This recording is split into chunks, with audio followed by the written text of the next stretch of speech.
नमस्कार, मैं हूँ विशेष शुक्ला। एक बार फिर आपके बीच हूँ एक खास वेबिनार के साथ। इससे पहले कि मैं वेबिनार के टॉपिक के बारे में आपको बताऊँ, मैं आपके साथ कुछ बातें शेयर करना चाहता हूँ। हम सभी अक्सर वेबिनार के ज़रिए एक-दूसरे से जुड़ते हैं, बेहद ज़रूरी मुद्दों पर चर्चा करते हैं। देश के अलग-अलग हिस्सों में बैठे एक्सपर्ट से अपने अनुभव, अपनी सलाह और आपको आसानी से दे पाते हैं।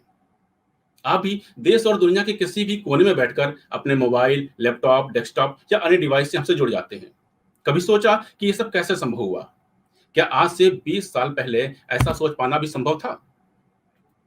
अभी पिछले 2 वर्षों की अगर बात करें, तो हम सभी और पूरी दुनिया कोरोना महामारी को फेस कर रही है।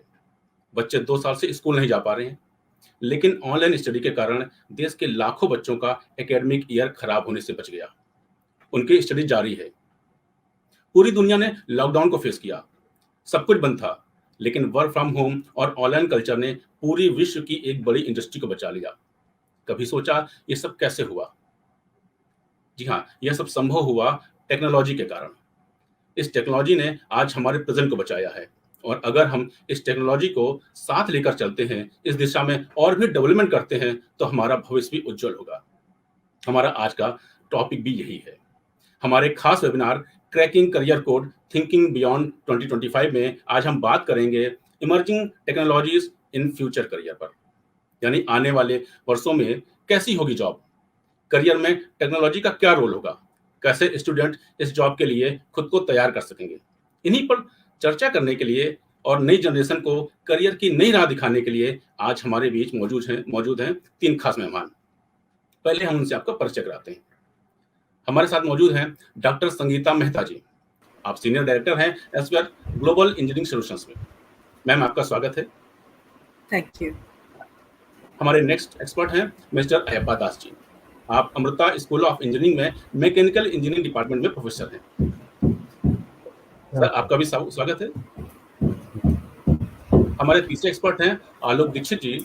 आप जनरल सेक्रेटरी हैं ऑल इंडिया कोचिंग फेडरेशन के। फिलहाल अभी हमसे जुड़ नहीं पाए हैं, जल्द ही वो हमसे जुड़ने जा रहे हैं। सबसे पहले वेबिनार शुरुआत संगीता जी आपके साथ करते हैं। जी। हम लोग आज की जो प्रेजेंट टेक्नोलॉजी देख रहे हैं, हम रोबोट की बात करते थे, लेकिन रोबोट कहीं ना कहीं हमारी लाइफ में आ चुका है। अब हम रोबोटिक सर्जरी हो रही है, हमारे सर्विस सेक्टर में रोबोट आ चुका है। हम ऑटोमोबाइल की बात करते थे, अब ऑटोमेटिक कारें हैं, इवन फ्लाइंग कारें भी आ चुकी हैं। जी। जब हम प्रेजेंट टेक्नोलॉजी को देखते हैं, तो ये समझ में आता है कि जो फ्यूचर की टेक्नोलॉजी होगी वो हमारी सोच से बहुत अलग हो सकती है। पूरा सीन ही अलग होगा, जॉब्स अलग होंगी, काम करने का तरीका अलग होगा। आप इस फ्यूचर के सीन को कैसे देखती हैं? कैसी बदलती टेक्नोलॉजी पूरा फ्यूचर का वर्क कल्चर बदल देगी? आप उसको डिस्क्राइब करिए, ताकि जो हमारी यंग जनरेशन है, जो स्टूडेंट हैं, उनको क्लियर हो सके कि फ्यूचर कैसा आने वाला है। Well, मैं इसी बात से शुरुआत करूंगी कि future stands on the shoulder of giants, right? So कुछ भी ऐसा नहीं है कि अचानक से आ गया है। जो भी आजकल हो रहा है, जो भी technologies that you are able to see are already based on what we did in past years. अगर आप जैसे आपने अपने टॉक की शुरुआत की, ऑनलाइन स्टडीज इसीलिए हो पाया because we were digitalise, right? आप अगर सरकार की भी डिजिटल इंडिया की बात करें, thank goodness it happened few years ago, right? बच्चों के साल बच गए, बहुत जल्दी वैक्सीन आ गई। मैं एक्चुअली मेडिकल बैकग्राउंड से आती हूँ, हालांकि मैं अभी इंजीनियरिंग टेक्नोलॉजी में कमर्शियल स्ट्रैटेजी डायरेक्टर हूँ, ग्लोबल डायरेक्टर हूँ। बट मैं ये कह सकती हूँ कि मेडिकल टेक्नोलॉजी में जब हम लोग काम करते थे, और मैंने वैक्सीन पे भी काम किया है बीइंग अ क्लिनिकल माइक्रोबायोलॉजिस्ट, तब हम लोग को पहली बात तो देखना पड़ता था कि अभी तक कितने लोगों ने क्या काम किया है, कहाँ तक पहुंचा है, और उसके बाद फिर वही ऑनलाइन जाके देखना कि एग्जिस्टिंग किस तरह की दवाइयां हैं, उसमें कौन से छोटे से छोटा चेंज करके उसको जल्दी से जल्दी मार्केट में ला सकते हैं। उसके बाद 7 से 7.5 साल उसको कमर्शलाइज करने में लगता था। अब आप ये सोचिए कि अगर कोरोना काल में वो टेक्नोलॉजीज जो आज हमारे पास हैं, ऑनलाइन फटाफट देखना, एक्सेस जो भी पब्लिशिंग होता है, साइंटिफिक जर्नल्स पढ़ना, अगर वो नहीं होता तो हमें कितने साल लग जाते हैं इसे वो करने में। एंड यू नो कि हमने कितनी जानें गंवा दी हैं ग्लोबली, और इंडिया में भी कुछ जगहों पे कितना इसका असर हुआ है ना? तो मैं ये कहूँगी कि इमर्जिंग टेक्नोलॉजीज बहुत डिफरेंट दिखने वाली, बिकॉज हमने कभी ये नहीं सोचा था कि जो चीज़ें हम मार्केट में अप्रूवल करते करते 7 साढ़े 7 साल लगते हैं एक वैक्सीन को लाने में, वो हम 6 महीने से लेके 1.5 साल में ला सकते हैं, राइट? बट इसके लिए ऐसा नहीं है कि हमने तैयारी नहीं की। और मैं जितने बच्चे या दर्शक हमसे जुड़े हुए हैं उनसे ये कहना चाहूंगी कि अभी भी आप जो कर रहे हो, एक्सेलेंस इज द थिंग। आपको रियली सोचना है कि आप आज क्या कर रहे हो, how does it become a building block of what you want to do in future, right? दूसरा, मैं ये भी कहना चाहूंगी कि अगर फ्यूचर टेक्नोलॉजी अलग भी दिखे, तो आज की तारीख में जो पढ़ाई लिखाई या करियर के बारे में सोचना है, वो एक स्पेशलाइजेशन पे नहीं चलता है। सो अगर हम करियर स्किल्स की बात करें, तो जनरली जो होता था या मेरी जनरेशन में होता था, हमें आई शेप स्किल होता था। आई शेप स्किल का मतलब है कि आपका वो स्किल जिसमें आप एक्सपर्ट एक चीज में हो और उसको बहुत अच्छे से करें। जैसे मैं क्लिनिकल माइक्रोबायोलॉजिस्ट हूँ, तो मैं पैथोलॉजी का काम बहुत अच्छे से करूँ, बट आज की तारीख में मैं एक स्ट्रैटेजिस्ट हूँ, एक कमर्शियल डायरेक्टर हूँ, ग्लोबली कंपनी को संभालती हूँ, राइट? आज के जमाने में बिकॉज मैंने अपने टी स्किल पे काम किया, तो टी स्किल का मतलब है आप जिस काम को करते हैं उसमें तो आप एक्सेलेंट हो, लेकिन आपको और भी चीजों की जानकारी हो, and that is how you prepare your future, right? तो फ्यूचर में फिर आप देखते हैं कि आपका टी स्किल है, इसका मतलब you're expert in this thing, लेकिन आप फिर अलग अलग चीजों के बारे में भी जानते हो। आपको पीपल बिहेवियर पता होगा, आपको ये पता होगा कि प्रोजेक्ट मैनेजमेंट कैसे करते हैं, आपको ये पता होगा कि इंटरडिसिप्लिनरी साइंस में कैसे काम करते हैं। फॉर एग्जांपल, आयतन जी हैं यहाँ पे, वो एक मैकेनिकल इंजीनियर हैं और मैं एक क्लिनिकल माइक्रोबायोलॉजिस्ट हूँ। मैंने कैंसर की दवाई पे काम किया है और मुझे मालूम है कि मेरे को मैकेनिकल इंजन की जरूरत पड़ी थी मेरे काम के लिए, बिकॉज मेरे को टारगेटेड ड्रग डिलीवरी करना था, तो मोल्डिंग एंड एवरीथिंग वो मेरे को एक मैकेनिकल इंजीनियर ने करके दिया। अब मुझे कंप्यूटर साइंटिस्ट की जरूरत पड़ी थी ताकि वो प्रोग्राम लिख सके, so that I can see where the targeted delivery is going, right? So again, interdisciplinary science और T-shaped skill आप डेवलप करें। अगर आप अभी से सोच रहे हैं तो ठीक है। जनरली माइंडसेट ये होता है कि हम मेडिकल साइड लेके चल रहे हैं, हम इंजीनियरिंग साइड लेके चल रहे हैं ना। आप ये सोच के चलो कि आपको क्या करना है और उसमें एक्सपर्टीज करो, बट बाकी चीजों को मत निग्लेक्ट करो। बाकी जो टी शेप स्किल होते हैं, आपकी प्रोफेशनल सोशल एटीट्यूड कैसा, इवन आपके फ्यूचर के लिए जब आप बाहर की यूनिवर्सिटीज में अप्लाई करते हैं तो ये बहुत जरूरी हो जाता है कि आपके पास टी शेप स्किल हो, आपके बहुत अच्छे नंबर हो, but that doesn't make sure that you get into the stream that you are interested. आपके लिए ये बहुत जरूरी हो जाएगा कि आपके पास वो सब भी है जो ये बताएगा कि आप एक टीम प्लेयर हैं, आप सक्सेसफुल होने वाले। इवन कॉर्पोरेट जॉब में they look for T shape success, right? So आपकी मार्कशीट कोई नहीं देखता आजकल, थोड़ा बहुत ग्रेड देख लेंगे, बट दे विल आल्सो सी कि आपने इसके अलावा क्या किया, आपने आपको कैसे डेवलप किया होलिस्टिकली, राइट? तो मैं वही कहना चाहूंगी कि फ्यूचर ऑफ टेक्नोलॉजी अलग दिखे, लेकिन बेसिक चीज वही रहती है कि आप अपने आप को कैसे डेवलप कर रहे हो। सो मैं अपना बताती हूँ कि मैंने ये सोचा कि मेरे को आज से 5 साल बाद ये करना है, फिर मुझे जो मैं आज करी that becomes a building block, and then I have to see और कैसे बिल्डिंग ब्लॉक लगाने हैं ताकि मैं वहां तक पहुंच सकूं, राइट? सो अपनी सीढ़ी आपको खुद बनानी है। Emerging technology, चाहे 5G आए, चाहे 6G आए, it will always be based on what we are doing today and what we are doing today with all the excellence, with keeping an open mind कि एक जगह I shape में नहीं जाना है, we have to be in T shape, we have to think about interdisciplinary science। ये नहीं कि मैं मैकेनिकल इंजीनियर हूँ या मैं क्लिनिकल माइक्रोबायोलॉजिस्ट हूँ तो मैं अपने ही काम में कर रहा हूँ। सो इवन आप अकेडमिया में जाते हैं तो भी आप सक्सेसफुल तभी होंगे जब आप अच्छे प्रोजेक्ट्स लिख रहे हैं, इंटरडिसिप्लिनरी प्रोजेक्ट लिख रहे हैं, तब आपको फंडिंग मिलती है। और आप कॉर्पोरेट में जाएंगे तो ये तो और ज्यादा जरूरी हो जाता है, बिकॉज आप शायद टीम मैनेज कर रहे होंगे, आप शायद प्रोजेक्ट मैनेज कर रहे होंगे। तो मैं ये कहूंगी कि फ्यूचर डिफरेंट लग सकता है, but it will always be dependent on what your present is and how you going to be preparing for your future. So इतना विशेष जी अभी के लिए इस सवाल के लिए। बहुत अच्छी तरह मैं आपने समझाया और लोगों को क्लियर होना चाहिए कि फ्यूचर हमारा कहाँ जा रहा है, किसी भी फील्ड का हो, जरूरी नहीं कि वो इंजीनियरिंग ही हो। अगर आप मेडिकल सेक्टर से जुड़े हैं, जैसे आप खुद मेडिकल से जुड़ी हैं, टेक्नोलॉजी का हर जगह यूज हो रहा है। अब आगे चलते हैं हम एपा सर के पास। एपा दास जी, क्योंकि फ्यूचर पूरा बदलने वाला है तो ऑब्वियस बात है जॉब भी पूरी बदलेंगी, कई तरह की जॉब नई क्रिएट होंगी, लोगों को उसके लिए तैयार होना है। तो my question is, because of emerging new technologies, what kind of new job can be created in future? पहले बात बहुत धन्यवाद मुझे ये अपॉर्चुनिटी देने के लिए, क्योंकि मेरा हिंदी मैं इतना फर्स्ट क्लास नहीं मानता हूँ, तो मैं थोड़ा मिक्स एंड मैच करके आपसे मेरा पॉइंट्स आएगा। तो सी I'll start off from where Dr. Sangeeta already left. So, the technology is changing and you should always expect this. There is, in fact, a quote by Isaac Asimov that any sophisticated technology that appears today would have looked like magic in the past. So it's nothing new that जैसे when the first industrial revolution took place, the amount of productivity, the amount of the diversity that existed for the past 500 or perhaps 2000 years was at least quadrupled in the next 50 to 100 years.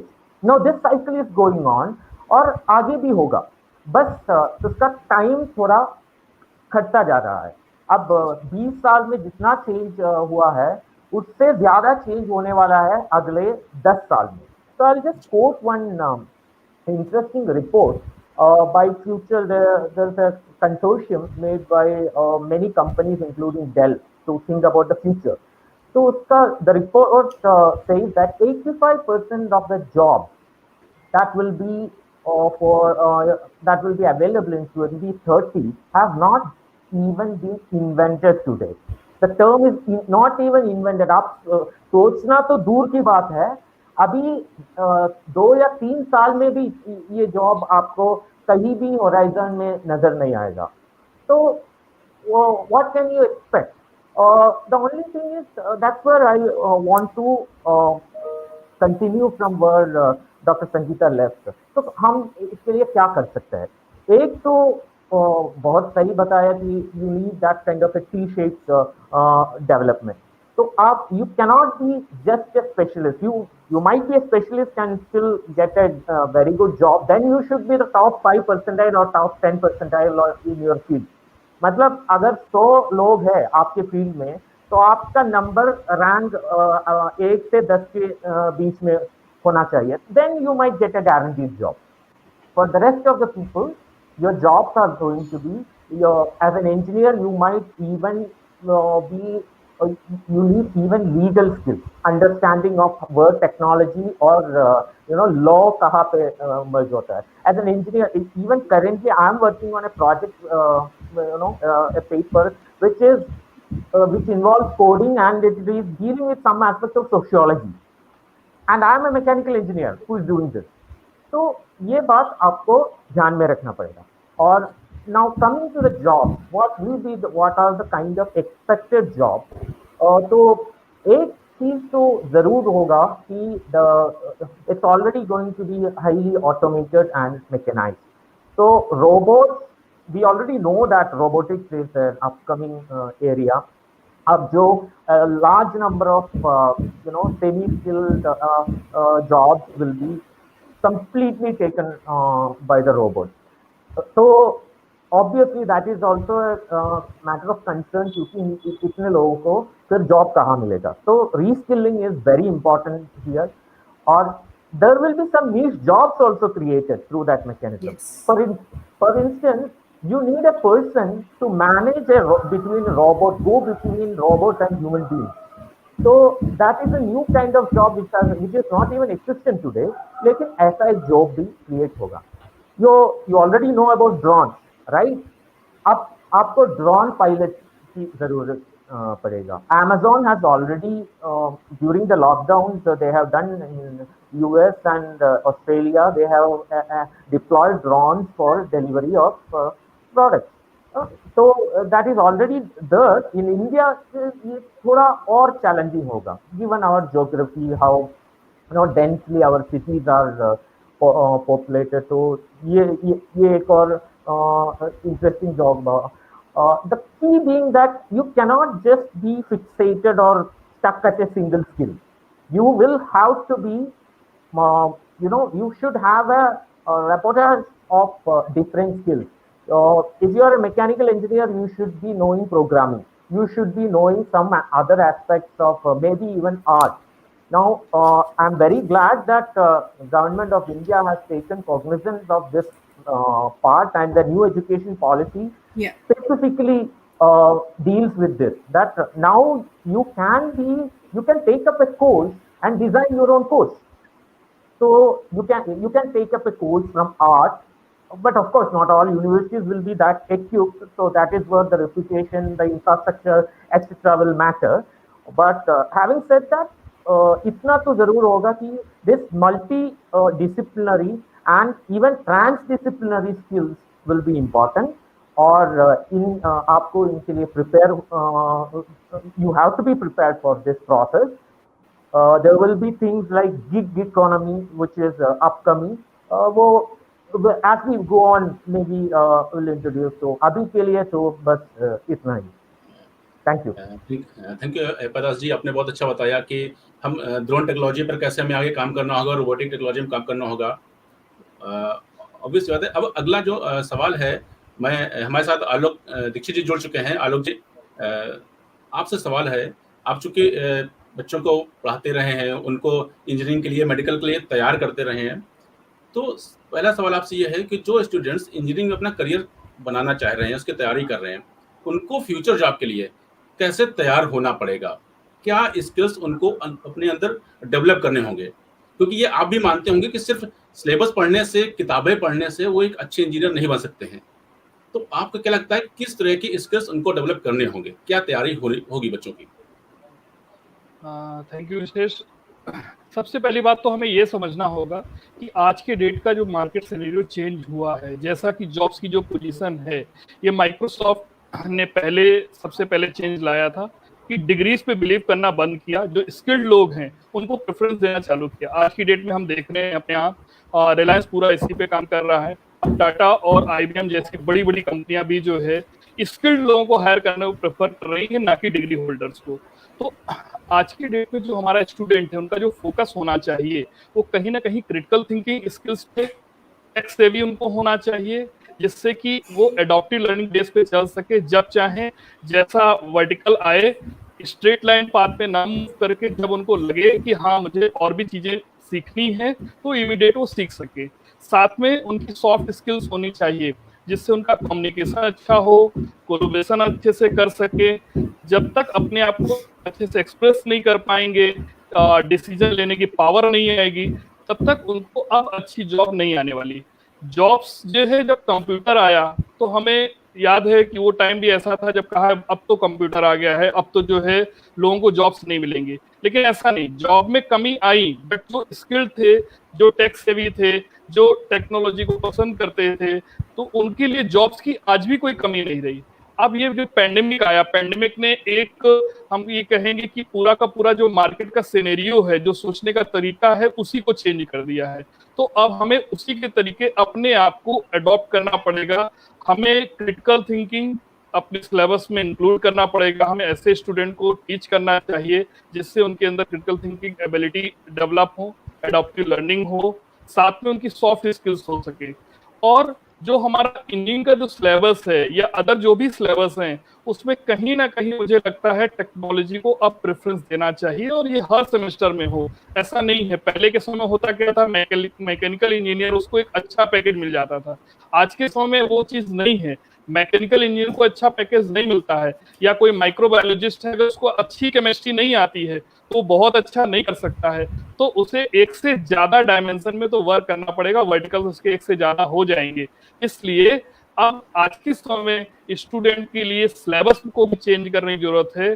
शायद हम लोगों को ये भी सोचना होगा कि जो भी करिकुलम है, अपना स्ट्रक्चर है, उसको एक बार रीडिजाइन किया जाए, जिसमें सॉफ्ट स्किल्स और क्रिटिकल थिंकिंग स्किल्स ये इंक्लूड हों.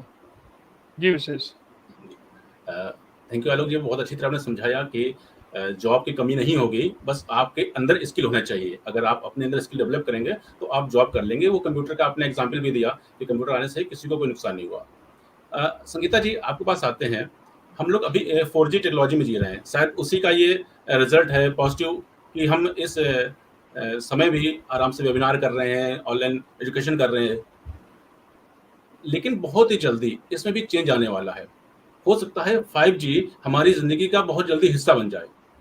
उस स्थिति में सोसाइटी में और करियर में किस तरह से डिजिटल ट्रांसफॉर्मेशन होगा, आप उसको, उस पूरे सिनेरियो को कैसे देखती हैं? सो अभी हमें देखते हैं कि सोसाइटी का, जब हम सोसाइटी की बात करें तो कौन सी चीज़ें सोसाइटी के लिए बहुत ज़्यादा important, right? Health care, basic facilities, immunities, और आजकल तो डिजास्टर मैनेजमेंट भी बहुत इंपॉर्टेंट हो गया है, वेदर इट्स डिजीजेस या अदर थिंग्स, राइट? सो ये सारी टेक्नोलॉजीज 5G के आने से that will be helpful. So हम एक बार थोड़ा सा we have to track back and think about the last person on the field, right? Villagers की बात करें या बाकी सब की बात करें, so हमारे पास आज जो सुविधा हम आप बात कर रहे हैं शायद वो उतना विलेजेस के पास नहीं है, उनके पास बेसिक इंफ्रास्ट्रक्चर भी नहीं है, बेसिक मेडिसिन भी नहीं है। लेकिन जब 5G वगैरह आ जाएगा और 4G के साथ भी हम कर रहे हैं, but it just is going to be helping us to give that basic immunity, basic medical infrastructure भी आ जाता है। बिकॉज अब हम क्या कर रहे हैं, नीति आयोग के साथ मेरी कंपनी थोड़ा बहुत काम भी कर रही है, तो हम लोगों ने ऐसे प्रोजेक्ट पे काम करना शुरू किया है जहाँ पे फोन्स और बेसिक जिसका बिल्कुल बेसिक स्किल हो, वो जो फोन पे लेके सिम्टम्स बता के भी इलाज कर सके, एटलीस्ट कुछ ना कुछ हो, राइट? सो 5G के साथ थोड़ा और क्लैरिटी है, थोड़ा और पिक्चर्स लोड कर पाएंगे, थोड़े स्कैन दे पाएंगे। सो अब हर आदमी को दशरथ मांझी नहीं बनना पड़ेगा कि पहाड़ तोड़ के उधर जाए। तो वो भी एक सुविधा हो जाएगी। दूसरा है पोर्टेबल वाटर, पीने का पानी और इस तरह की जो चीजें हैं। सो अब आजकल पानी का ATM आ गया है बिना उसके, राइट? वो सब इनेबल हो जाएगा, और क्योंकि उसके पीछे सब टेक्नोलॉजी होती है, कितना फास्ट आप कर सकते हैं, राइट? वो चीजें आ जाएंगी। हम डिजास्टर मैनेजमेंट की भी अगर बात करें तो आप कितनी जल्दी राहत कार्य पहुंचा सकते हैं, कितनी जल्दी उस बंदे से आप जुड़ सकते हैं जो परेशानी में है, कितने स्ट्रॉन्ग सिग्नल होंगे कि मतलब इस तरह का भी डिजास्टर भी हो तो वो आदमी हम तक पहुंच सके, स्ट्रॉन्ग सिग्नल्स होने चाहिए। और ऑल्सो अभी एक पैंडेमिक आया है, यू डोंट नो कि इसके बाद डेल्टा वेरिएंट आने वाला है या अल्फा बीटा क्या आएगा। सो उसके लिए भी ये बहुत जरूरी है कि आप आरोग्य सेतु ऐप देखिए, अभी भी थोड़ा बहुत हैंग करता है, बेटर टेक्नोलॉजी के साथ और बेटर हो जाएगा और हम उस तरफ जा ही रहे। इसके अलावा बहुत सारी टेक्नोलॉजीज हैं जो अभी शायद बैंडविड्थ की वजह से उतना इनेबल नहीं हो पा रही हैं। आप सिर्फ एजुकेशन सेक्टर ही ले लीजिए, अभी जो हम करें वो स्टॉप गैप है। हम जो यूज करें या आप जैसे इस चीज को भी देख रहे हैं, it is not very interactive. तो मुझे मालूम है आयुक्त दास सर जरूर इसे रिलेट करेंगे कि हम बिजनेस ओरिएंटेड ये सब चीजें यूज करते हैं, it's not very conducive for educational. वो अभी सॉफ्टवेयर आए नहीं है जहां आपको सेम लुक फील हो, रियल क्लासरूम हो। जब एक बार 5G आ जाता है, वो बैंडविड्थ आ जाती है, तो मुझे लगता है कि वो भी एक इमर्जिंग एरिया होगा जहाँ पे really online classes will feel like online classes, जहाँ टीचर को डिलीवरी में इजी हो, स्टूडेंट को देखने में इजी हो, असाइनमेंट्स हो जाए ऑनलाइन, आप वैसे ही इंटरेक्ट कर रहे हैं, डैशबोर्ड्स पे आप इंटरैक्टिवली काम कर रहे हैं। सो अभी वो सब टेक्नोलॉजी भी 5G के बाद काफी इनेबल हो जाएगी, क्योंकि मुझे लगता है कि that's how the future should look like, जहाँ पे आपका रियल फेस टू फेस और डिजिटल में वो अंतर भी कम हो जाएगा। और उसके लिए हमें इस तरह की इमर्जिंग टेक्नोलॉजी 5G तरह की चाहिए होगी। So it is going to be affecting educational sector, health care, societal benefits, medical care, हर चीज में उसका फर्क पड़ेगा और बहुत पॉजिटिव फर्क पड़ने वाला है। हाँ, शायद किसी को नया फोन खरीदना पड़े 5G enablement, so I can comment on that one, but I think the change is always for good. यही बस इतना ही विशेष चीज पे। मैम, ये तो आपने बात की हमारे सोसाइटी को लेकर। जब हम इसकी करियर की बात करें तो हमारे करियर में कितना हेल्पफुल होगा ये 5G? सो जैसे मैंने बोला कि अभी 5G जब आएगा तो बहुत सारी टेक्नोलॉजी जो अभी हम नहीं अपना सकते हैं वो बाद में इनेबल होने लगेंगी, right? So there are lot of people जो 5G के लिए अभी से रेडी हो रहे हैं। जैसे मैंने अभी एग्जांपल दिया, ऑनलाइन मॉड्यूल्स रेडी करना, ऑनलाइन क्लासेस करना, राइट? उसके लिए भी बहुत सारे लोग उस तरह की सॉफ्टवेयर पे काम कर रहे हैं जो 5G आते ही फुल फ्लेजेड एक रोबस्ट सिस्टम बन जाएगा।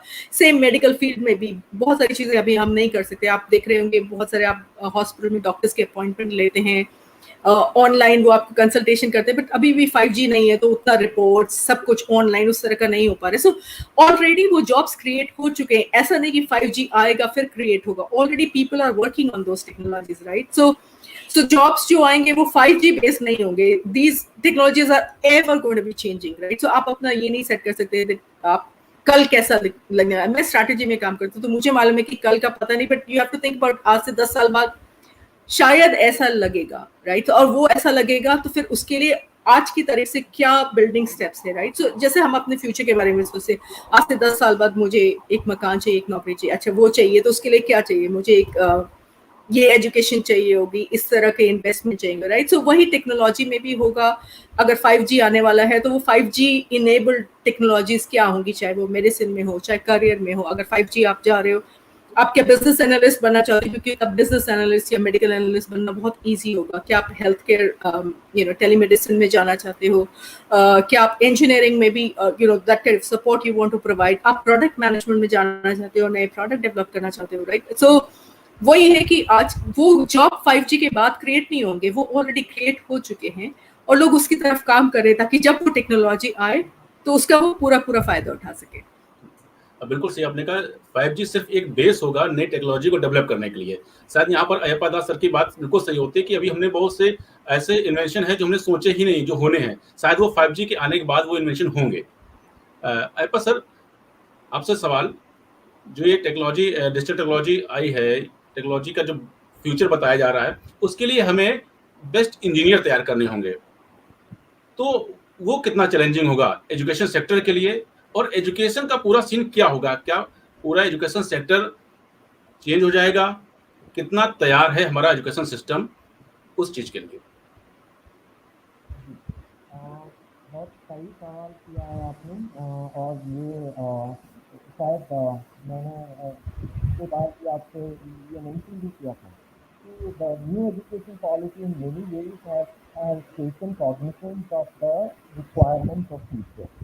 So some highlights are that there is this concept of academic bank of credit, where you can take credit from different, just like you do a Coursera course or a Snap एक course लिया, तो एक more which might be of maybe you do 5 mechanical engineering or 4 courses in computer science, maybe even do a course in art, a couple of courses in art, and maybe a couple of courses in economics, or design a degree in such a manner. This is going to happen. So we'll have to see the rollout. In India, things move little slower, but at least the top universities are going to implement within the next 2 years. That is for sure.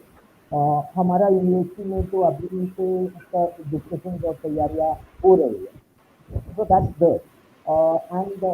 So basically, let's look at the engineering education from the perspective. What is the purpose of engineering education? आपको job is just a byproduct of that. You should have some aim in industry, right?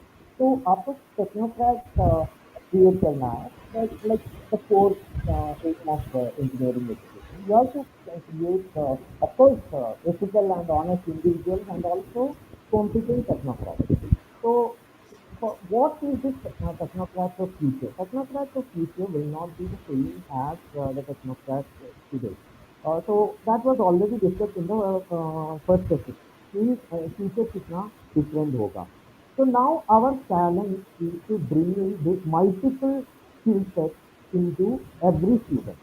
So ये बहुत बड़ा challenge है. So let us be very clear on it. But we can look at some of the examples. एक लीजिए आप इसी lockdown के बीचों बीच MIT ने एक course it made open course, मतलब आप जहाँ पे भी हो आप वो कोर्स ले सकते हैं। Not maybe you won't get MIT credit, लेकिन आप कोर्स ले सकते हैं। और वो कोर्स है, वो बेसिक कोर्स है, वहाँ का फर्स्ट ईयर के लिए कोर्स है। वहीं के प्रोफेसर ने एक नया कंप्यूटर लैंग्वेज डेवलप किया है साइंटिफिक कंप्यूटिंग के लिए, उसका नाम है जूलिया। तो ये जो कोर्स है, तो इंटरेस्टिंग है कि this course is about computing, लेकिन वो एक नए कंप्यूटर लैंग्वेज सिखा रहे हैं और 4 और 5 वेरी इंटरेस्टिंग इंजीनियरिंग प्रॉब्लम्स भी सॉल्व कर रहे हैं। जैसे कि there is a machine vision problem, मतलब you understand what machine vision is. जैसे कि इमेज प्रोसेसिंग करके आपको उससे कुछ डाटा निकालना है, और कुछ और काम है, कुछ मशीन लर्निंग भी है, जैसे कि keywords, buzzwords you might be hearing as artificial intelligence and machine learning, और थोड़ा बहुत डाटा माइनिंग भी है। तो इन अर्लियर हम तो ऐसा एक कोर्स सोच भी नहीं सकते।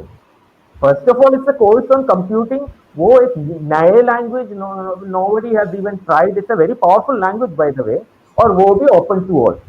So these things, you see, it shows you the perfect ingredient. तो आपको एक कोर्स कैसा डिजाइन करना है, So this will be the direction, general direction where the engineering education is progressing. Now, what are the hurdles? Let's be very honest about it.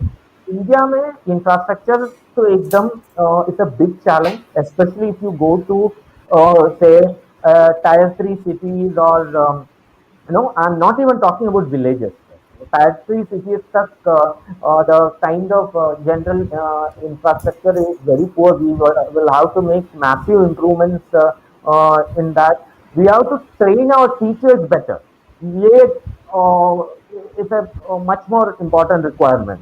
क्योंकि even teachers are not fully aware of what is happening around the world. Maybe in the best institute, teachers most of the faculty are, but still at the larger picture is that India में ये दो चीज करना है. लेकिन our direction is correct.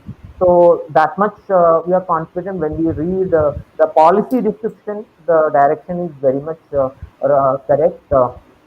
We will need to train on innovation and creativity. Because the future, not all future jobs will be laid down to you in a platter.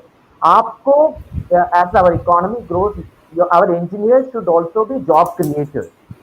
So for that, there are some essential ingredients like you should have that innovative thinking. आपको multiple skills आना चाहिए, लेकिन innovation is a very important aspect which is also taken. So ये सारे changes, these are the changes which are going to happen. You will see them roll out in the next 2 years. I'm sure in 5 years, the traditional engineering degree that you have had in your mind, even from an IIT or any other great university, will not be the same after 5 years. That much is sure. All the blueprints, or at least most of the blueprints, are ready. We just have to prepare ourselves better. And students, I request also students also to, all the prospective students who want to join engineering, that just please don't have that old idea of what is engineering any longer with you. Some of the core ingredients will be same, लेकिन future engineering भी different होगा. Future engineering degrees, the way mode it will be delivered will also be different. Thank you. Thank you sir. आपने जिस तरह challenges को भी describe किया और वो ये भी बताया कि क्या चेंजेस हमको लाने होंगे उसके लिए. आलोक जी के पास चलते हैं. आलोक जी, जब बात हम लोग टेक्नोलॉजी करते हैं तो दो तरह के सवाल भी खड़े हो जाते हैं.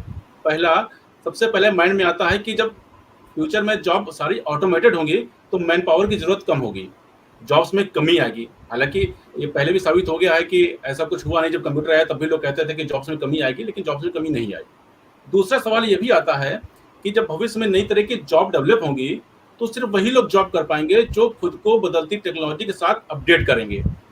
तो इन दोनों पॉइंट्स को, जो दोनों ये पॉइंट्स में कंफ्यूजन पैदा होता है, तो आप स्टूडेंट्स का या जो यंगस्टर्स उनका कंफ्यूजन कैसे दूर करेंगे इसका? पहली बात तो अभी प्रकाश जी की बात सुन रहा था मैं उस बात को थोड़ा सा और बढ़ाना चाहूँगा कि पहले तो इंडिया में इंफ्रास्ट्रक्चर की रियली बहुत ज़्यादा लैक है, बहुत कमी है और इस पर ध्यान देना होगा. टियर 1 सिटी में भी अगर देखें तो यूनिफॉर्म नेटवर्क नहीं आता है. वहाँ पर टियर 1 सिटी में भी रिमोट एरियाज है, जेंट है. रूरल एरिया बात छोड़ दीजिए. मैं इस समय CFI में नेशनल जनरल सेक्रेटरी हूँ, तो मेरा इस वजह से जाना हुआ, इंडिया के बहुत सारे जगह पे जाना हुआ. मैं दार्जिलिंग गया, मैं सिलीगुड़ी गया. मैं देखता हूँ कि नेटवर्क का प्रॉब्लम इतना ज़्यादा है कि आप फोन में बात नहीं कर सकते हैं. वहाँ वीडियो स्ट्रीमिंग वगैरह की तो बहुत नेक्स्ट लेवल की बात हो गई. तो वहाँ का स्टूडेंट कैसे स्किल्ड होगा, वो कैसे अपनी लर्निंग जारी रखेगा, तो इस बारे में भी सोचने की जरूरत है. क्या इंडिया में हम टियर 1 के लिए अलग एजुकेशन देने जा रहे हैं? बिकॉज ऑनलाइन तो वो अच्छे से कर सकता है. Tier 2, tier 3 remote areas, rural areas, उनको हम कहाँ, उनको क्या हम सिंपल लेवल रखना चाह रहे हैं? उनको कहाँ ले जाना चाह रहे हैं? वैसे भी 2020, 21, 22 और शायद आने वाले 1-2 साल और तक की जो स्टूडेंट होंगे उनका लर्निंग जो होगा किस लेवल का होगा. उनका अगर डिग्री भी आया है तो क्या उस डिग्री के साथ ही केवल, क्योंकि इस बार तो केवल पास कर दिए गए. हमें ये मालूम है कि बोर्ड के जो एग्जाम हुए तो उसमें सभी को पास किया गया है. जैसा कि मैं एज ए टीचर में देखता हूँ, और अगर हम एज ए स्टूडेंट जब थे उस बारे में सोचें तो जो एग्जाम टाइम होता था कहीं ना कहीं हम उसमें बहुत ज्यादा पढ़ाई करते थे। तो कोई भी स्टूडेंट जो है जिसने एग्जाम इस बार मिस किया है वो गवर्नमेंट का एक गलत डिसीजन रहा। जब एग्जाम मिस हुआ तो उसने उस टाइम पर अपने सिलेबस को अच्छे से रीड नहीं किया, उसने सिलेबस को अगर एक बार अच्छे से रिवाइज किया होता, एग्जाम भले ही ऑनलाइन कराना चाहिए, गवर्नमेंट को खाना पूर्ति के लिए कराते, लेकिन इसी बहाने कम से कम बच्चा अपने आप को पढ़ता, तो जब पढ़ता वो चीजें सिलेबस को रिवाइज करता तो शायद वो थोड़ा सा और जो है स्किल्ड होता। तो ये जो कमी रह गई है, तो गवर्नमेंट को तो पहले इस पे ध्यान देना पड़ेगा कि इंफ्रा हमारा मजबूत होना चाहिए जिससे कि ये ऑनलाइन लर्निंग जारी रह सके। अदरवाइज हम टीयर 2 टीयर 3 सिटीज और जो रिमोट एरियाज हैं, हमारे रूरल एरियाज हैं, वहाँ के स्टूडेंट को आने वाले 3-4 साल में जब उनके करियर की प्रॉब्लम आएगी तब उनको हम कहाँ खड़ा देखेंगे, उनको हम कैसे जो है कंपनसेट कर पाएंगे उनके लिए। तो पहली बात तो ये आती है। सेकंड वन जो है आपका जो क्वेश्चन था मैं उसमें आता हूँ। तो अभी भी थोड़ी देर पहले एक बात हुई थी कि अगर हमें एक अच्छी जॉब चाहिए तो हमें स्किल्ड होना ही पड़ेगा, और स्किल्ड होने के लिए हमें टेक्नोलॉजी को अडॉप्ट करना पड़ेगा। अगर हम टेक्नोलॉजी अडॉप्ट करेंगे, हमारी मल्टी स्किल्स होंगी, तो हमारे पास जॉब्स की कमी नहीं है। राइट नाउ भी बहुत सारी ऐसी कंपनी है जो एलिजिबल कैंडिडेट को ढूंढ रही है, उनको एलिजिबल जो है कैंडिडेट नहीं मिल रहे हैं, और जॉब्स की उन्हीं के पास कमी है जिनके पास स्किल्स नहीं, केवल डिग्री है। तो फोकस जो हमारा होना चाहिए वो मल्टी स्किल पे होना चाहिए। हमें नॉलेज जो है, ऐसा नहीं है कि आप जो है एक मैकेनिकल इंजीनियर हो गए तो फिर आपको सीएस की नॉलेज नहीं है, आपका कम्युनिकेशन अच्छा नहीं है। अगर ये सारी चीजें हैं, आप डिसीजन जो है क्विक ले सकते हैं, आपका क्रिटिकल थिंकिंग अच्छा है, तो फिर आपके पास जॉब्स हैं। तो मुझे लगता है कि सभी को इस बात पे ध्यान देना चाहिए। जी विशेष। संगीता मैम, क्वेश्चन आपसे ये है कि जब स्टूडेंट्स इंजीनियरिंग का इंटरेस्ट निकालता है तो उसके सामने बड़ा टास्क होता है कि उसको क्या ब्रांच लेनी है। कोई कंप्यूटर साइंस चाहता है, कोई मैकेनिकल चाहता है या फिर अन्य। तो जब ब्रांच का सिलेक्शन करना हो तो उसके पहले स्टूडेंट्स को क्या बहुत ध्यान रखना चाहिए। और एक और ऑप्शन कई बार आता है कि उसको अपने मन की ब्रांच नहीं मिल पाती है, तो ऐसी स्थिति में उसको क्या करना चाहिए, किसी दूसरी ब्रांच के साथ जाना चाहिए, रुक जाना चाहिए। तो इस पर आप गाइड कर रहे हैं स्टूडेंट्स को, इन्वेस्टर्स को। मुझे लगता है बहुत एक तो बहुत ही कठिन सवाल है, दूसरा ये काफी पर्सनल चॉइस बेस्ड सवाल है कि लोग क्या करना चाहते हैं। फिर भी मैं कोशिश करूंगी। आप देखिए, जब बच्चा 10th 12th करके कॉलेज से निकलता है तो हमारे ज़माने में तो होता था पेरेंट्स गाइड करते थे, डॉक्टर बन जाओ, इंजीनियर बन जाओ, उसके बाद फिर कुछ भी बन जाओ फर्क नहीं पड़ता ना। लेकिन आजकल ऐसा नहीं है। सो डिपेंड्स कि आप क्या करना चाहते हैं।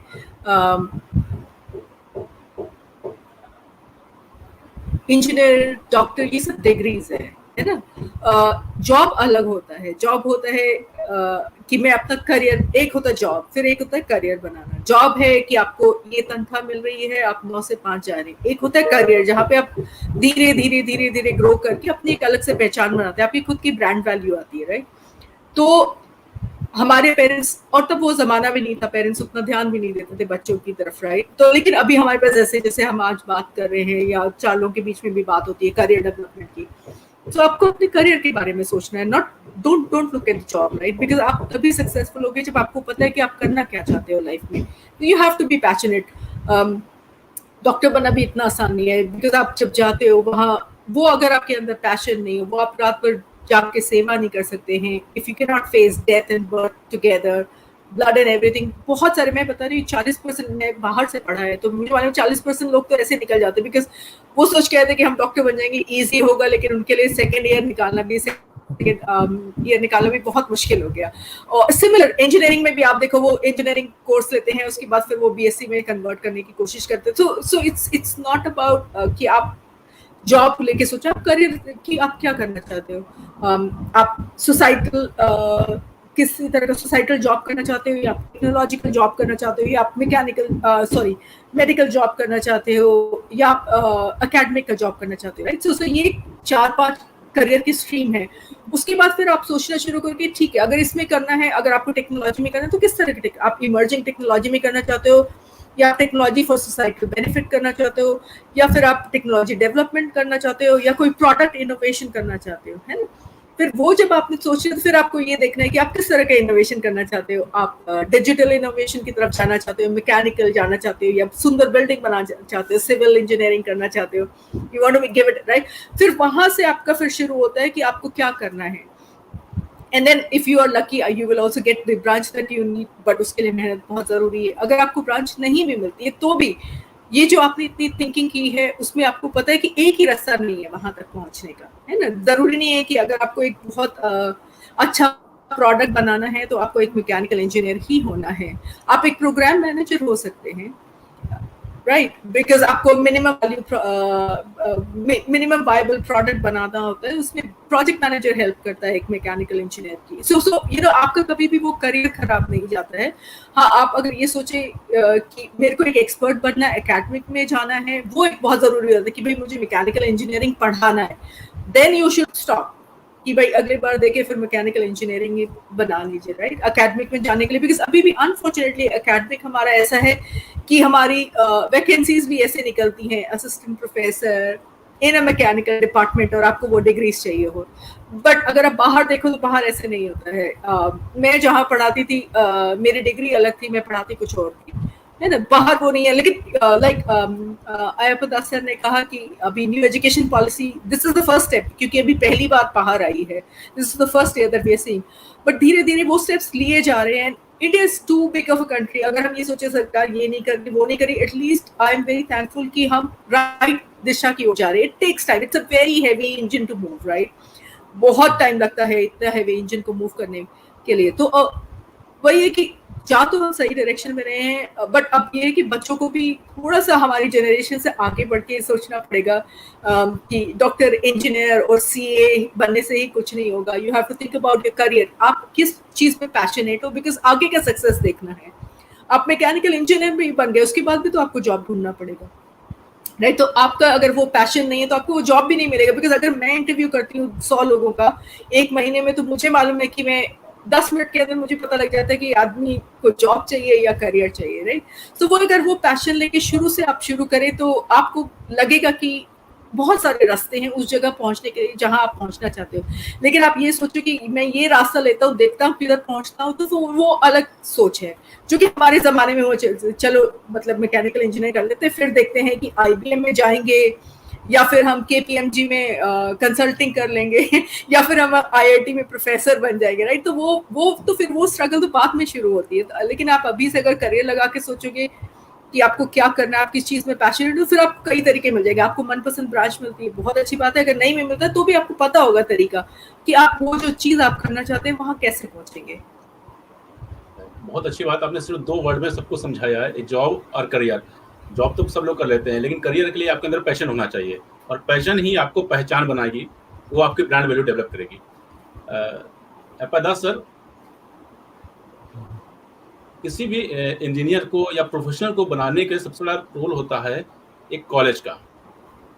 तो यहाँ ये जानना चाहते हैं कि जब हम कॉलेज का सिलेक्शन करते हैं तो किसी स्टूडेंट्स को क्या बातें बहुत ध्यान रखनी चाहिए, कैसे एक अच्छे कॉलेज का सिलेक्शन करें?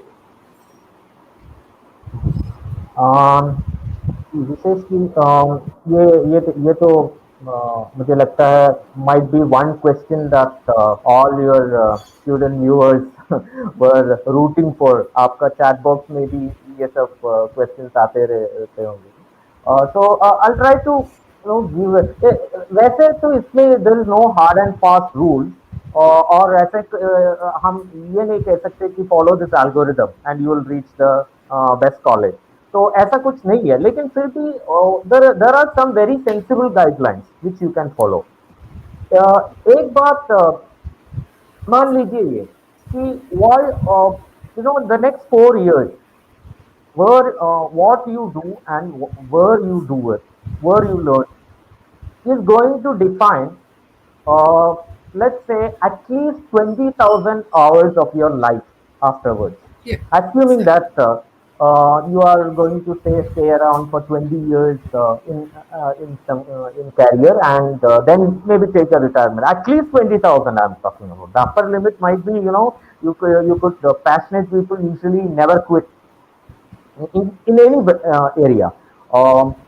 So some of the professors that I have had the fortune of working with, they were like up to 85 years they were active in academics, still guiding students. So it depends upon the kind of person you are, but still 20,000 hours.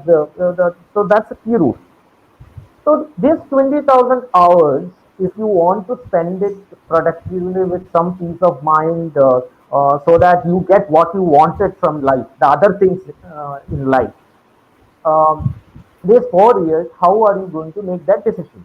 तो पहले चीज है कि doctor Sangeeta has already explained it in I should say some degree of detail कि क्या क्या चीज है, depends upon your individuality, where you what you want to do, what you are passionate about. So I let me not repeat the same. So I'll just go to the second part. So एक तो आपका choice है, दूसरा where should you look at. So one simple guideline is that every whether it is international or even in India, there are a certain set of ranking and rating of universities. Now these are not perfect. Nobody is claiming that all these rankings are perfect, but they will give you some kind of an idea. At least if you take the top 10 colleges or top 10 universities in any ranking system, there is a minimum guarantee they are not going to be that bad. That's that's a given. So yeah, so that you can take into account. That's one important thing. So it will give you an overall picture of the quality of that university. Uh, दूसरी बात है does that make everything so you might be you might want because I did my PhD at IIT Madras. There was a talk 2 years back, a brilliant person. He joined IIT and perhaps he if my memory serves correct, he withdrew from IIT BTech course and he became some NSC commando. It's obviously this is a brilliant person. We are talking about a very brilliant person. And being an NSC commando is much more competitive than getting an IIT degree. इतना तो सबको पता ही होना चाहिए. But still, he was not comfortable with even though it's not the fault of IIT or not the fault of the individual. So आपको you have to also see whether the institutional culture or जहाँ की practices है, whether you are going to fit into that. So you should look. There are various ways you can ask your peers, you can ask staff. Sometimes university can directly ask the university कि यहाँ का rules and regulations क्या है. There are very bad examples also in India. Unfortunately, we are हमें गुलदस्ता है. You'll find all sort of flowers and thorns here. So you should be very careful in the second aspect. Don't ranking is one good measure, but that's not the only measure. You have to see the institutional culture जहाँ पे आप wherever you want to go and study. Then look at the department, whichever department. See even look at the faculty profile. See, and mostly nowadays all colleges, all universities have got websites, so you can pretty much, maybe not all are updated, but usually all of them have. So it will give you an idea of the kind of people, faculty over there, who are there, what kind of works they are doing, what kind of research they are doing. Now, the prospective students today should also look at that aspect. But teaching के बारे में what is being taught is not the only thing. If you have a university, if you join a university where you are taught by people who are practitioners, not just teachers but also practitioners जो actively research कर रहे हैं अपने जो भी topic है, so that is always going to be value addition. It's not just for the university, it is also a value addition to you. आपको शायद एक इंटर्नशिप मिल सकता है, यू कैन वर्क विथ, आपको शायद एक पब्लिकेशन भी मिल सकता है that will guide you in your future, even if you want to go for higher studies or go to industry. तो ये तीसरा बहुत important है. One more thing I would say is most good universities have a very decent placement, but just don't go only by the numbers of people who get placed. That is, numbers are always important, but also look at the profile of the companies which are coming over there. If you are, you know, because the industry industry is is much more serious about whom they are going to take than any college or institute, because there is they can't afford to make mistakes, at least not big mistakes. So when they go to certain universities, certain colleges, and especially reputed companies, they they have a picture of what kind of students come from the, what is the teaching process, what is the general ambience. So that's a very good indicator for you. But at the end, I would say, if you end up in at least a reasonably good place which is affordable for you, if you are really passionate, you can always make the difference. So all the other factors can go, but then you will have to be that extraordinarily passionate person. अगर आप ऐसा है, आपको पता है, so yes, you, it's worth taking a chance, because you're, it's not just this 4 year. After this 4 years, your career ends. You will get a chance for higher studies, or whatever you think. So यही मेरा सुझाव होगा. Thank you sir, आपने 4 points में पूरा describe किया college का selection कैसा होना चाहिए। पहला तो कॉलेज की रैंकिंग बताया आपने, दूसरा वहाँ का कल्चर बताया, तीसरा बताया कि जो फैकल्टी है उसका प्रोफाइल कैसा है, वहाँ पर किस तरह की फैकल्टी वहाँ पढ़ाती हैं, और चौथा प्लेसमेंट की बात भी बहुत अच्छी की। ये नहीं देखना है कि प्लेसमेंट में नंबर कितने हैं, ये देखना है कि प्लेसमेंट जहाँ मिल रहा है वो कंपनीज कैसी है, कहाँ पर स्टूडेंट्स को प्लेसमेंट दिया जा रहा है, किस कंपनीज में। आगे चलते हैं आलोक जी आपके पास। आलोक जी, फ्यूचर में इनोवेशन तो होते रहेंगे, हम सभी मानते हैं, लेकिन जब बच्चों को तैयार करने की बात आती है फ्यूचर की जॉब के लिए, तो अक्सर 10th के बाद या 12th के बाद हम माइंड मेकअप करते हैं कि क्या कराना है। आज के दौर में जब लॉन्ग लाइफ लर्निंग की बात हो रही है, तो किस एज में या किस क्लास में बच्चों का माइंडसेट तैयार कराना चाहिए उस फ्यूचर जॉब के लिए? 12th के बाद, 10th के बाद, या 8th के बाद, या आप और कुछ मानते हो? जी, देखिए, जो न्यू एजुकेशन पॉलिसी आई है वो भी क्लास 6 से इस बार उसने कोडिंग को इंक्लूड कर दिया है। मींस आने वाले टाइम में जो हमारी नई जनरेशन आएगी वो बहुत टेक एडवांस्ड होगी, वो पहले से ही टेक्निकल एबिलिटी के साथ आएगी। अगर हम टियर 1 टियर 2 सिटी की बात करते हैं जिनके गार्जियन बहुत अवेयर हैं, तो वो क्लास 6 से ही बच्चों का कहीं ना कहीं करियर जो है वो फोकस करना चालू कर देते हैं। या तो बच्चा अपना फोकस कर लेता है, या फिर गार्जियन के जैसा कि गार्जियन उसको इनलाइट करता है उसके अकॉर्डिंग जो है अपना करियर सोच लेता है। बट मेरा मानना ये है कि बेहतर होगा क्लास 6 से लेके क्लास 9 तक बच्चे को अपने करियर के बारे में सोच लेना चाहिए। अब वो टाइम गया जब हम 10th और 12th पास करके या 12th में आने के बाद जो है हम ये सोचते थे कि हाँ हमें इंजीनियर बनना है, डॉक्टर बनना है, क्योंकि अब ये बहुत वाइड रेंज हो गई है। पहले जैसा नहीं है कि पहले केवल 2 ही करियर ऑप्शन होते थे कि एक इंजीनियर बनता है, एक डॉक्टर बन सकते हैं। ठीक है, अब तो बच्चे के पास बहुत सारी अपॉर्चुनिटी हैं, वो डिफरेंट जो है डायरेक्शन में जा सकता है। और ये उसके गार्जियन का भी जिम्मेदारी बनती है। गार्जियन उसके पेरेंट्स हो सकते हैं, उसके जो है सिबलिंग्स हो सकते हैं, उसके बड़े भाई बहन या कोई ऐसा फ्रेंड हो सकता है जो उसे गाइड कर सके। और मुझे लगता है कि ये क्लास 6 से लेके क्लास 9 तक डिसाइड हो जाना चाहिए, क्योंकि थोड़ा सा उनको उस पर वर्क करने के लिए मौका मिल जाएगा। और साथ में उनका जो इंटरेस्ट होगा तो उसमें उनको ये भी क्लियर हो जाएगा कि हाँ हम सही डायरेक्शन में सोचा है, तो हम उस इंटरेस्ट की तरफ आगे बढ़ रहे हैं कि नहीं बढ़ रहे हैं। क्योंकि जब इंटरेस्ट होगा तभी कोई भी बच्चा पैशनेट होकर काम कर पाएगा, और जब तक पैशनेट नहीं होगा तब तक लाइफ में सक्सेस नहीं मिलती है। सक्सेस विदाउट पैशन तो पॉसिबल है ही नहीं, तो इसलिए पैशनेट होना जरूरी है। अगर कुछ अलग करना है तो उसे उसके लिए पैशनेट होना पड़ेगा।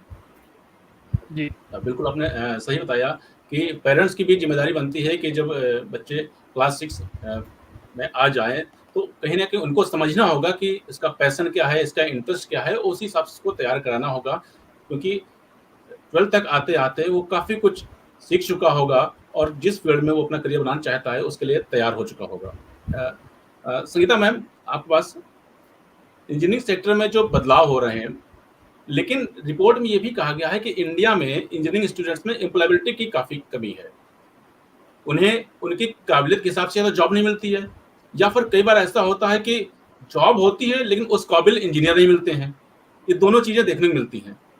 तो इसमें आप इसके पीछे बड़ा कारण क्या मानती हैं? जैसे मैंने पहले सवाल का जवाब देते समय बोला था कि टी शेप स्किल, राइट। जब मैं खुद इंडस्ट्री से आती हूँ जहाँ पे हम इंजीनियर्स को एम्प्लॉय करते हैं, तो जो स्टूडेंट बाहर निकलते हैं उनको आते ही कोई भी कंपनी ये देखती है कि वो कितने जॉब रेडी होके आए हैं। बिकॉज अगर लर्निंग कर्व बहुत बड़ा होगा, स्टूडेंट को बहुत कुछ अगर शुरू से सीखना होगा तो वो बहुत टाइम लग जाता है। कंपनी हमेशा प्रोडक्टिविटी की बात करती है, राइट। तो इसीलिए टी शेप स्किल, राइट। अगर एक बच्चा इंजीनियरिंग करके आया है, दूसरा बच्चा भी करके आया है, लेकिन एक ने कुछ प्रोजेक्ट्स किए हैं किसी इंडस्ट्री के साथ, कुछ सेमेस्टर में टाइम कटाया है, कुछ अलग सा करने की कोशिश की है, कुछ सोसाइटी के लिए किया है, किसी एनजीओ के साथ काम किया है, तो मैं अगर चूज कर रही हूँ किसी इंजीनियर को तो मुझे पता होगा इसमें जो है कम्युनिकेशन स्किल है इस बच्चे में, इसमें टीम वर्क है, और ये बच्चा अगर इस तरह का करके आए तो इनोवेटिव थिंकिंग है, पैशन है, he wants to do something, give back to society, ठीक है। तो फिर वही बात है कि जब हम इंटरव्यू लेना शुरू करते हैं तो मुझे पता है कि मुझे अगर मैकेनिकल इंजीनियर भी है तो मुझे उससे डोमेन स्पेसिफिक नॉलेज चाहिए, लेकिन उसके लिए उसको इंजीनियर होना ज़रूरी नहीं है। अगर ही इज़ वेल रेड वो कर सकता है, क्योंकि मेरी कंपनी तो कुछ भी मैकेनिकली बिल्ड नहीं करती, लेकिन हम वो सॉफ्टवेयर्स बनाते हैं जो मैकेनिकल इंजीनियर्स यूज़ करेंगे, राइट। तो फिर वही है कि फिर how do you differentiate, because ऊपर के लेवल में फिर कंपटीशन बहुत ज़्यादा बड़ा हो जाता है। एक मैकेनिकल इंजीनियर एक वेल रेड जो बच्चा है उससे compete करने लगता है। somebody who's studying very well, who's keeping up with the trend is going to compete with a very good mechanical engineer, right? So वही एक जो गैप है जिसे हम कहते हैं स्किल गैप की बात करें, तो वो एक गैप हमें भी इंडस्ट्री में मिलता है, क्योंकि कभी कभी बहुत ब्रिलियंट स्टूडेंट्स आते हैं बट वो 3 महीने भी नहीं चल पाते, बिकॉज उनको उनके अंदर वो सोसाइटल स्किल्स नहीं होते, उनको जॉब बहुत प्रेशर वाली लगती है, उनको 10 लोगों के साथ बात करने में दिक्कत होती है, बिकॉज अलग अलग कल्चरल टीम में काम करते हो आप, कभी ग्लोबल टीम में काम करो, कभी लैंग्वेज की प्रॉब्लम होती है, कभी बेसिक प्रेजेंटिंग स्किल्स नहीं होते हैं, कभी ये होता है कि they don't want to talk to people because वो बहुत कंफर्टेबल नहीं है ऑडियंस के सामने जाने में। तो वही एक स्किल रेडीनेस की बात हो जाती है मुझे लगता है। और आप जो जॉब एम्प्लॉयबिलिटी की बात कर रहे हैं इंजीनियरिंग में, फिर वो वही होता है कि आप इंजीनियर बन के करना क्या चाहते हैं। हर कोई मैकेनिकल इंजीनियर या सिविल इंजीनियर बन के इमारत नहीं बना सकता, प्रोडक्ट नहीं बना सकता, तो और भी बहुत जगह है, राइट। आपने अपना माइंड कितना ओपन रखा है, आपने अपने करियर के बारे में क्या सोचा था, वो भी बहुत जरूरी है। बिकॉज अगर हम लोग जैसे जब हमारे ज़माने में हम बात करते थे, अरे उसने IIT किया और फिर अब वो बैंक में चला गया, एक सीट खराब कर दी, वो हमें तब लगता था, बट अभी हम जाते तो हमें लगता है कि नहीं उससे सीट खराब नहीं की, he did an excellent job, because इसकी बैंकिंग में बहुत ज़रूरी है एक एनालिटिकल माइंडसेट की। बैंकिंग में बहुत ज़्यादा ज़रूरत है इस तरह की सपोर्ट की, टेक्निकल सपोर्ट की, तो वो एक माइंडसेट भी चेंज हो रहा है। तो आप बैंकिंग सेक्टर में जा सकते हैं, आप जैसे हम पब्लिशिंग में हैं, आप पब्लिशिंग में आ सकते हैं, आप एक इंजीनियर हो के बहुत मतलब मेडिकल फील्ड में जा सकते हैं, आप एक इंजीनियर हो के प्रोडक्ट डेवलपमेंट में जा सकते हैं, आप KPMG या बिग 5 कंसल्टेंसीज में जा सकते हैं, बिकॉज वो भी बहुत बड़े प्रोजेक्ट करते हैं। सो इट ऑल्सो डिपेंड्स कि जो स्टूडेंट है उसने अपना होराइजन कितना बड़ा रखा है। It's again about the career कि आप क्या वो एक चीज करना चाहते हैं जो आपकी खुद की ब्रांड वैल्यू हो, आप ऐसा क्या करना चाहते हैं। तो तब मुझे लगता है कि फिर वो जॉब की कमी नहीं होगी। लेकिन आप 5 साल, अब वो जमाना नहीं रहा 5-6 साल बैठ के आप IAS और PCS का एग्जाम दे रहे हो या CA का एग्जाम दे रहे हो, है ना। अभी तो पहले से ही सोचना पड़ता है कि time is of essence, technology इतनी जल्दी चेंज हो, आप 5 साल में CA का एग्जाम दे रहे हो, प्रोबेबली CA की जरूरत नहीं पड़ेगी, तो फिर आपको फ्यूचर रेडी होके रहना पड़ेगा। तो फिर वही है कि जॉब स्किल जो गैप है आज के एजुकेशन सिस्टम में, वो आई एम ग्लैड कि न्यू एजुकेशन पॉलिसी की वजह से वो भर जाएगा। और एक्स्ट्रा करिकुलर एक्टिविटी जैसे मैंने कहा उस पर भी स्टूडेंट को बहुत ज़्यादा ध्यान देना पड़ेगा। लेकिन इसका मतलब ये नहीं है कि आप उसको बहुत ज़्यादा इम्पोर्टेंस दें, बट एक 60-40 का तो होना ही चाहिए। और उस 40% में भी बहुत कुछ हो सकता है, जैसे आप रोबोटिक्स क्लब या स्पोर्ट्स क्लब ज्वाइन कर सकते हैं जो आपके एजुकेशन से रिलेटेड हो। आप NGO के साथ काम करिए जहाँ पे आपका पैशन हो, मे बी आप काम करना चाहते हैं स्मॉल इनोवेशंस पे, छोटे छोटे गैजेट बना के देखिए, बच्चों को सिखाइए, बच्चों को पढ़ाइए। वो एक चीज जो है वो एम्प्लॉयबिलिटी के लिए हम लोग देखते हैं कि अगर एक बच्चा आ रहा है जो पूरा टी शेप स्किल लेके आ रहा है और एक आई शेप स्किल है, तो हम ऑब्वियसली चूज करेंगे टी स्किल वाले को। और हमें भी जब हम वो पोजीशन भर रहे थे, हमें भी बहुत दिक्कत होती है कि एकदम एक रॉ चीज को लेना और एक जो थोड़ा सा रिफाइंड है उसको मोल्ड करना हमारे लिए भी आसान होता है। तो मुझे लगता है कि यही एक बहुत कॉमन फैक्टर है जिसकी वजह से आपको हमेशा वो एम्प्लॉयमेंट गैप नजर आएगा। बट उस पर स्टूडेंट की भी बहुत बड़ी जिम्मेदारी बनती है कि अपने आप को उस तरह से डेवलप करें।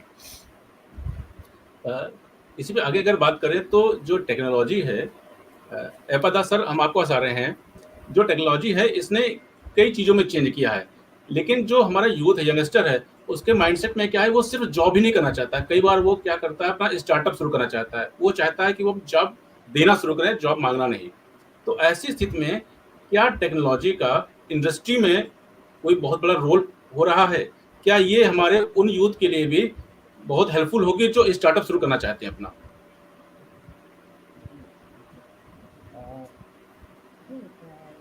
बहुत ही महत्वपूर्ण सवाल है, क्योंकि मैंने फर्स्ट क्वेश्चन में भी ये कहा था कि डोंट थिंक अबाउट जस्ट जैसे संगीता जी ने तो ये बात भी कही थी, don't think about just a job but a career. So one of the most challenging as well as promising, if you are up to it, kind of career is being an entrepreneur. There is no doubt, and that's also